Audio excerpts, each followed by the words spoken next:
Hey, it's Matt from TeacherTechTime.com. Thank you so much for watching this video. Today we're going to go over how you can create your very own Bitmoji for use in platforms like Google Slides and Google Classroom. We're going to go over the whole process from start to finish.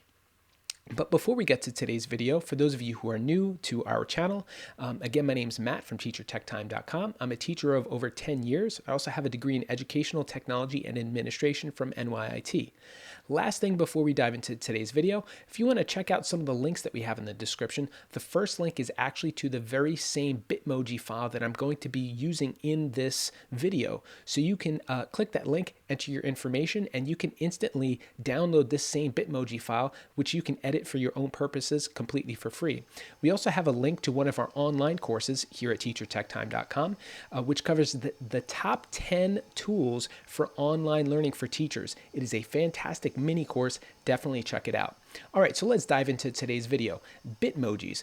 Since when did they start taking over social media and now Google Classroom? Well, they're kind of a fun little avatar that you can create and you can use on multiple different platforms. But the starting point for all of this is through using the Bitmoji app, which you could download on your phone. So I'm going to show you my screen down here. And this is actually the avatar that I've already created. And just want to show you how easy it is. Once you create a profile, you can select everything from skin tone to hair color to hairstyle. They have so many different hairstyles that you can select here.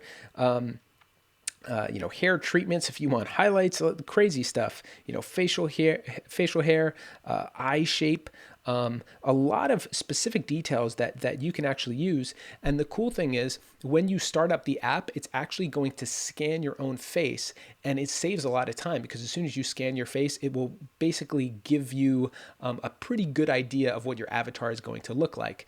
So you can select all these different things, eyebrows, and of course you can even change the body type. How much have you been eating during quarantine? A little too much, right? And you can also change your different outfits that you have, shirts, pants, everything, shoes, so many different things that you can change. Now I'm going to exit out of this and I'm not going to save this. Because my avatar is already saved, and there's my avatar. Now, the other central, once you've created your avatar on your in your phone app, the next step is actually this will save you several different steps, is to download the Bitmoji Chrome extension, because by using the Chrome extension, you can easily just drag it into applications like Google Slides and Google Classroom. Let me show you. So this is my screen here. I'm in Google Slides, and this is my little classroom that I created. And this is the same file that you can actually, if you click the link in the description, you can download this same file, and then you can open it up yourself in Google Slides and edit it. So this is my little classroom again that I created here, and I use the Bitmoji Chrome extension over here. So you want to make sure that that's installed, and once you create an account on your device, you can sign into that same account here, and this way I could just click and drag my Bitmoji right into a Google Slide scene that I have right here. Okay, so let me kind of walk you through this. So once you've created your avatar, let's create a new Google Slide here, and let's get rid of these text boxes. Okay. What I would recommend, probably the first thing to do is let's create a background here. So I'm going to click on Insert Image, and I'm going to search the web, but I'm going to look for something very specific. Okay. I want to look for wall and floor, and you'll see why in a second. Okay. A wall and floor. Let's see. I can find a wall and floor that might work. Now this one has some shadows. Let's see what this looks like. So wall and floor, not my favorite. And it's really cool because you could just basically click and drag. And actually, I think this is the same wall and floor that I have in the previous slide. So let's use this one. And I'm just going to drag it so that it covers the entire slide here. And could extend it up that way. And if anything, I could recommend it probably makes more sense to have more wall than more floor. because your wall is, you're going to probably want your wall to take up most of your slide here. All right, so I have my Google slide here, and I have this nice wall and floor.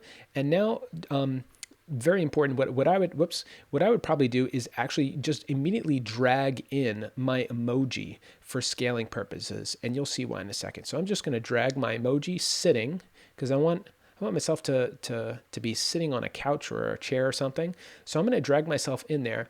And again, I want to keep everything to scale. So the next thing I'm going to search for is a couch that's transparent, that has a transparent background. And let's see if I could find a couch that has a transparent background. Okay, so let me drag this one in.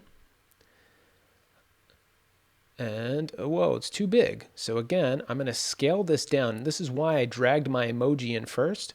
I want this couch to look somewhat believable, that it's somewhat, at least to scale with my Bitmoji body, right?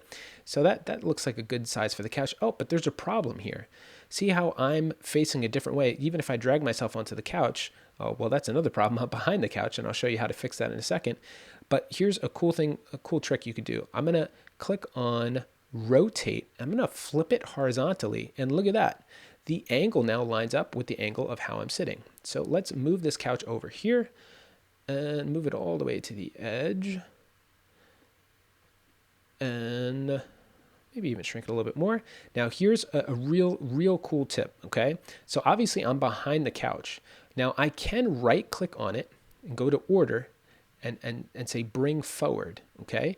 But you're gonna see as we add more pictures to this, you're gonna be doing this kind of frequently. So what I would recommend, let me just undo this here. Here's a cool little shortcut. I'm gonna hit Command up.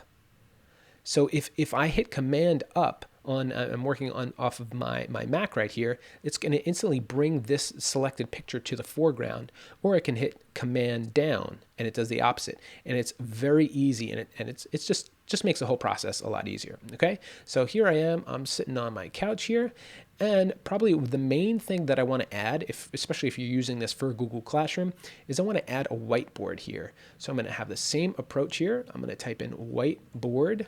Again, transparent, so that the rest of the background is clear. And let's drag this one in. I think this is the same one that I used. Yep. And I'm going to want this whiteboard to take up a good amount of this picture. And I'll show you why in a second. So let's move this over here.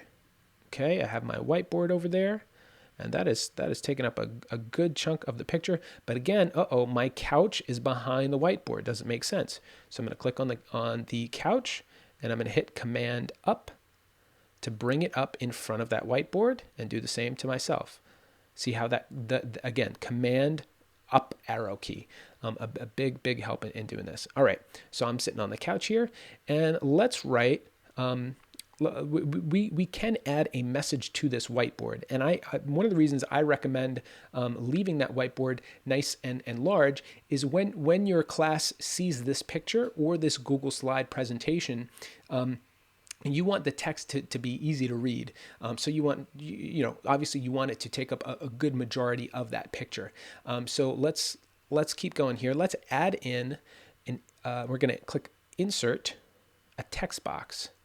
And let's just draw it so that it takes up most of the space of the whiteboard here. And let's type a message. We could say welcome, or we could say let's do this. Please click below for today's assignment. Okay, and I'll show you why that is helpful. And I'm going to hit Command A to select all of the text. And also, here's another shortcut. I'm going to hit Command Shift E. A lot of people don't know that shortcut, but it's just an easy way to center it. And let's make this text nice and large. Let's change the font, make it a little bit happier. Okay, making that nice and bigger. Again, Command A, make this. Again, I'm making this text, I want to make this text nice and large so that the students can see it very easily. And, or let me say, please click here for today's assignment. And what I'm going to do is I'm going to hyperlink this, okay?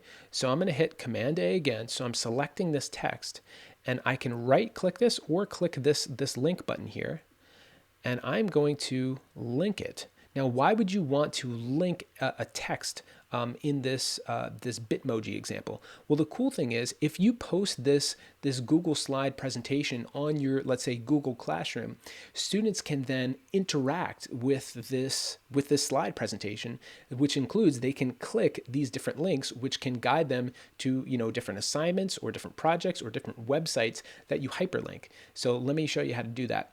So I have this text selected here, and now I'm going to type in, just for teacher tech time, just for demonstration's sake, hit apply, and now this is hyperlinked. Okay. Now let's say I wanted to add in some other things to this room. In this example over here, I have a dog, a tree, a clock, all this fun stuff, and I could do the same down here. So let's try and add in. Let's add in a clock, transparent clock. And again, so many different options. I could just, again, click and drag. I could resize it. And you kind of get the idea here, right? So just you want to make sure that when you are searching these images, that you're searching for images that have that transparent background. And then you can kind of drag them to scale however you see fit. All right, so you got the idea here, and I can hyperlink different things. So I could even include a link, on myself, and again, by I'm selecting whatever graphic or text I need to select, and then click the insert link function, and now everything is clickable, which is really, really cool here. All right, so I have this made. So let's pretend that we just finished our Bitmoji scene here, and let's exit out of here. So let's say we finished our Bitmoji scene. How am I supposed to get this from Google Slides to my Google Classroom here? Okay, so let me show you two possible ways to do that. So one, I can click File, Download, and I could just download this current slide as a JPEG. So I'm going to do that so that I have just this one slide downloaded.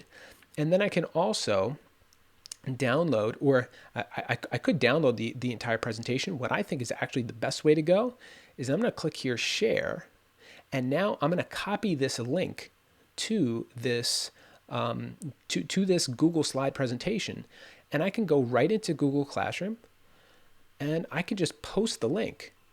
Good morning, class. Please click the link below for today's assignment. And then I'm just gonna Command V and paste this link. So now when students, when they go on their Google Classroom, they see this link, they click on it, and boom, it's immediately taking them into this Google slide presentation with hyperlinks to whatever I choose, which can kind of guide them through a particular lesson, which is really great. Now, one other thing, if you noticed how I downloaded this individual slide here, okay? So what I can also do is I can actually change this theme here, okay? So I'm gonna upload a photo, and I just downloaded this photo, so I'm just gonna drag it right into here. And now I have the photo that I just created. Now I want to change the dimensions to better fit this picture. Okay, kind of get me in there a little bit.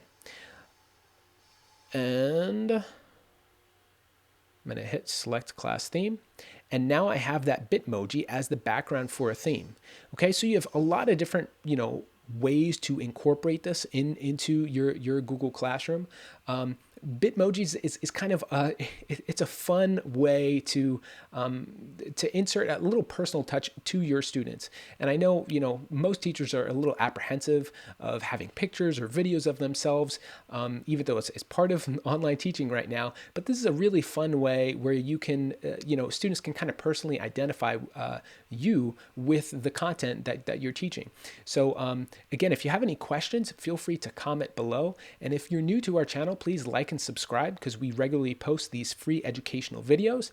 And again, check out those links in the description, again, where you can download this same Bitmoji file that you can edit for your own purposes. And also check out that link to our online course, our mini online course, where we go over the top 10 tools for teachers for online teaching. So many different resources. So please subscribe, like, and stick around. Thanks so much for watching.